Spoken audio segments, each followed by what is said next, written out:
دنیا میں انسان سب کچھ دوبارہ کما سکتا ہے، لیکن وقت اگر ایک بار نکل گیا تو وہ کبھی واپس نہیں آتا۔ اس لیے اللہ تعالیٰ نے قرآن میں زمانے کی قسم کھا کر فرمایا کہ قسم ہے زمانے کی، بے شک انسان خسارے میں ہے۔ انفوٹینمنٹ ورلڈ کے ناظرین کو ایک بار پھر خوش آمدید۔ ناظرین، آج کے انسان کے پاس ٹیکنالوجی ہے، دولت ہے، سہولتیں ہیں، لیکن وقت کی قدر نہیں۔ گھنٹوں موبائل پر، راتیں کھیلوں اور سوشل میڈیا کو سکرول کرنے میں، اور دن دنیاوی دوڑ دھوپ میں، اور آخرت کے لیے کچھ بھی نہیں۔ اور یہی وہ خسارہ ہے جسے قرآن نے بیان فرمایا۔ حضرت حسن بصری فرماتے ہیں کہ اے ابن آدم، تو دنوں کا مجموعہ ہے، جب ایک دن گیا تو تیرے وجود کا ایک حصہ بھی گیا۔ حضرت عبداللہ بن مسعود فرمایا کرتے تھے کہ مجھے سب سے زیادہ ناپسند دن وہ لگتا ہے کہ جس میں میرا ایمان نہ بڑھا ہو۔ امام شافعی نے سورہ عصر کے بارے میں فرمایا کہ اگر اللہ نے اپنی کتاب میں صرف یہ سورت نازل کی ہوتی تو یہ انسان کی ہدایت کے لیے کافی تھی۔ کہا جاتا ہے کہ ایک بزرگ بازار میں بیٹھے روتے تھے۔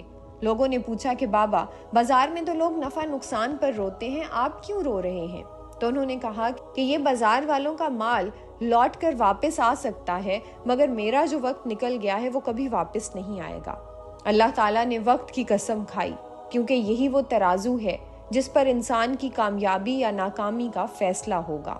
حضرت حسن بصری نے فرمایا کہ میں نے لوگوں کو دیکھا ہے کہ وہ اپنے دین کے بارے میں بہت محتاط ہیں، لیکن اپنے وقت کے بارے میں لاپرواہ ہیں، حالانکہ وقت دین سے بھی زیادہ قیمتی ہے۔ اسی طرح ایک اور قول ہے کہ وقت انسان کی زندگی کا دارالحکومت ہے، جس نے اسے کھو دیا اس نے اپنی پوری تجارت کھو دی۔ حضرت عمر بن عبدالعزیز فرمایا کرتے تھے کہ دن اور رات تجھ پر کام کر رہے ہیں، تجھے چاہیے کہ تو بھی ان پر عمل کر کے آخرت کے لیے کچھ سامان جمع کر۔ یہی وجہ ہے کہ امام اور صحابہ کرام اپنی مختصر عمر میں بھی اتنی کتابیں لکھ گئے کہ آج صدیوں بعد بھی ان کا علم زندہ ہے۔ حضرت سفیان فرمایا کرتے تھے کہ دنیا میں انسان کی سب سے بڑی نادانی یہ ہے کہ وہ وقت کو برباد کرے اور پھر جنت کی امید بھی لگائے۔ سورہ عصر کا پیغام مختصر مگر مکمل ہے۔ انسان خسارے میں ہے سوائے ان کے جو ایمان، نیک عمل، حق اور صبر کے ساتھ وقت کو قیمتی بناتے ہیں۔ آج ضرورت یہ ہے کہ ہم اپنا وقت موبائل، دنیاوی فریب اور وقتی لذتوں میں برباد کرنے کی بجائے اس کے ہر لمحے کو آخرت کے لیے قیمتی سرمایہ بنا لیں، کیونکہ کل قیامت کے دن سب سے بڑا سوال یہی ہوگا کہ زندگی کہاں گزاری اور وقت کس چیز پر لگایا۔